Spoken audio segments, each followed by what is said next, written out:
Good morning. It's lovely to bring the devotion today on Saturday, 20th of March, 2021, the first day of spring. It's exciting to see the times changing. And for me, I like to divide the year up into quarters, 3 monthly intervals. So we're coming to the end of the first quarter. And during that time, I like to audit, something in my life to see how things are going and like have a mini review. It's almost like a mini new year for me.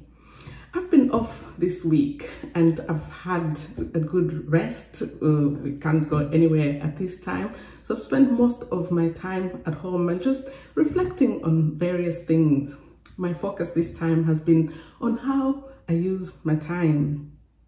So I've done a little mini audit where I've divided my day into 30-minute chunks and then plan what I'll do in one chunk of that 30 minutes time and then review how it actually went, what the reality was.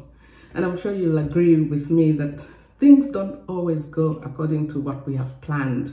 But this activity helps me to see what are those distractions, what are those things robbing me of time, those things stopping me from doing the things that I have planned. And things, of course, I may not be in control of them, and it's understandable. I can't expect my day to go exactly as planned.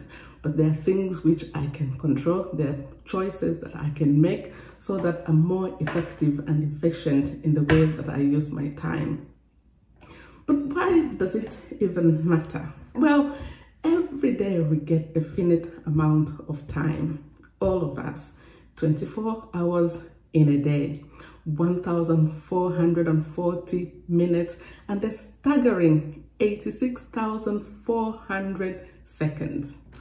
All of us, whether we are rich or we're poor, whether we live in Africa or in Europe, whether we are anointed or not so anointed, we all get the same.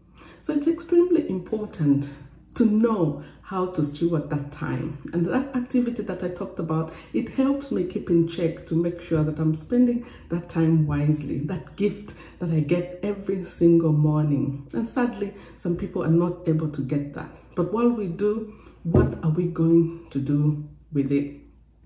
What does it matter anyway? So there are some examples from the Bible, several examples from the Bible that talks about time.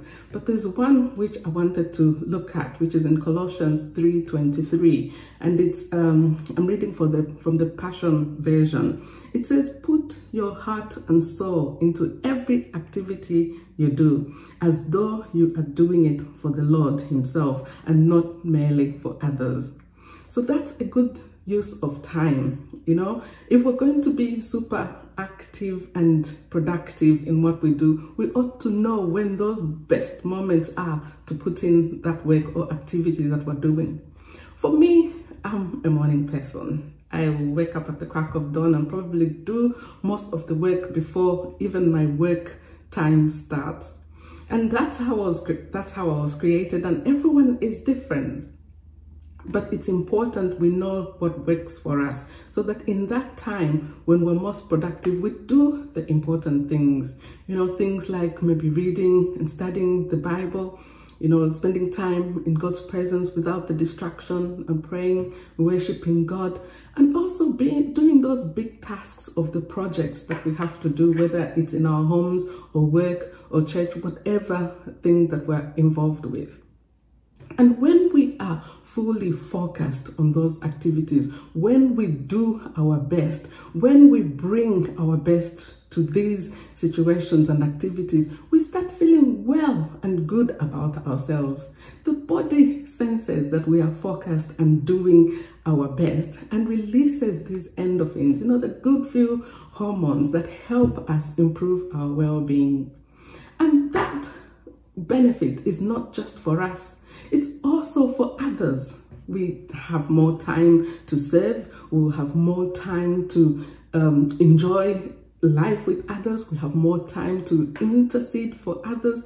And we have more time to just spend time with people and listen. So those benefits are some of the benefits that we can see. But what other benefits can we see when we spend that time in a productive way. Again, I'll look at the Bible and just read from Proverbs 6, chapter 6. I'll read from verse 7. I like to look for role models for things that I want to improve. And in the Bible, in Proverbs, there's the idea of the ant. It says the ants have no chief, no boss, no manager, no one to tell them what to do. Yet you see them working and toiling all summer long, stockpiling their food in preparation for winter. So that's another benefit of making the most of your time.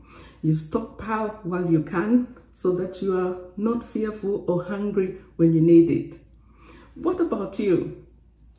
When was the last time you did a little bit of a time audit? And how did that go? What things could you do more of? And what things could you do less of because you have evaluated the use of your time? Have a fantastic weekend.